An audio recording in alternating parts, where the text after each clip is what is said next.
Well, it's been a very early start in my kitchen this morning, in Bridget's kitchen. I've been roasting this little chooky bird here and doing lots of other stuff.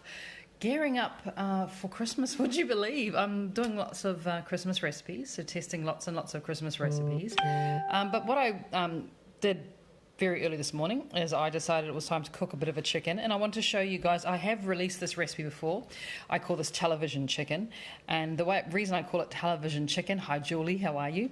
The reason I call it television chicken is it's not my name, it's a name that I heard somewhere else, someone else named it, and they said because when you're roasting a chicken, it's so exciting and it smells so good in the oven that you'll have people sitting in front of the oven watching that chicken until it's finished roasting, hence the name television chicken, because it's like we're watching television, but we're actually just looking into the oven. So anyway, the best way to cook a chicken, and this is my personal preference after many years of testing different ways to cook chicken, I have discovered this to be the best way. Now, we've all heard of beer can chicken, right? Beer can chicken. So you stick a beer can inside the chicken cavity and then you usually barbecue it, which is fantastic. And the whole principle of having a can in there is that you get heat not just from the outside roasting, but you also get heat from here because the tin holds onto heat.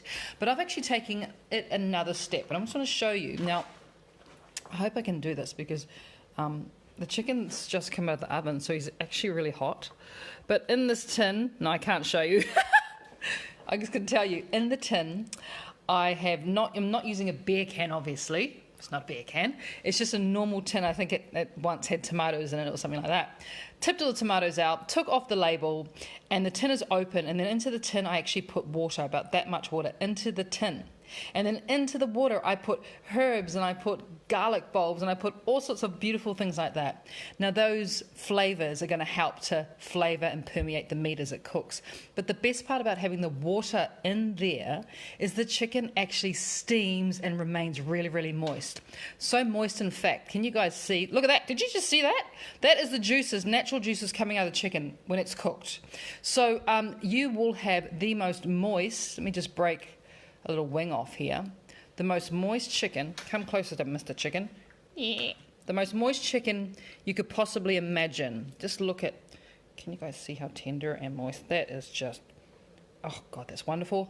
I've got to eat that. Oh, it is so moist because, yes, we are helping to keep the chicken moist as it cooks because remember we've got the water in our tin. The tin is helping it to cook faster. So this chicken, it's a size 15, which is 1.5 kilos or 3 pounds. This chicken only took me 45 minutes to cook from raw.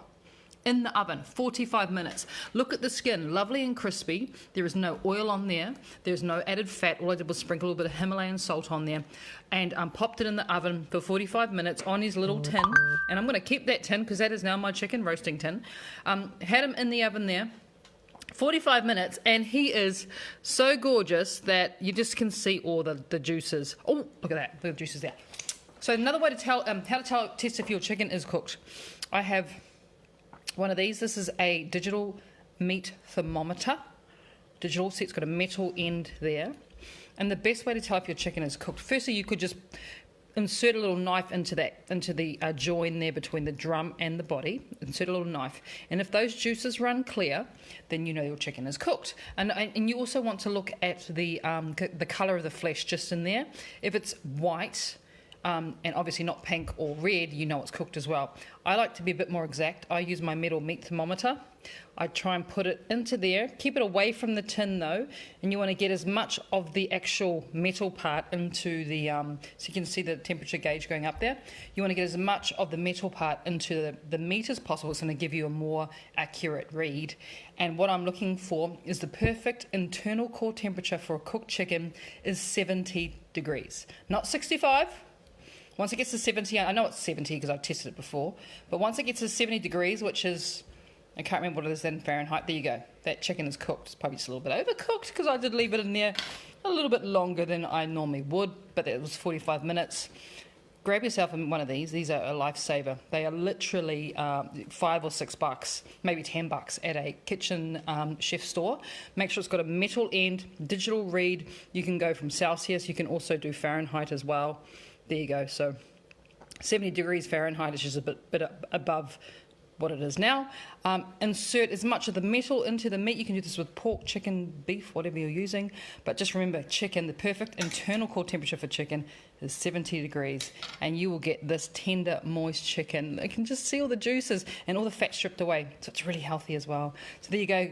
There you go, guys. Little tip. Especially because it's Sunday. And Sunday is roast day. All right, guys. Talk to you soon. Take care. Bye.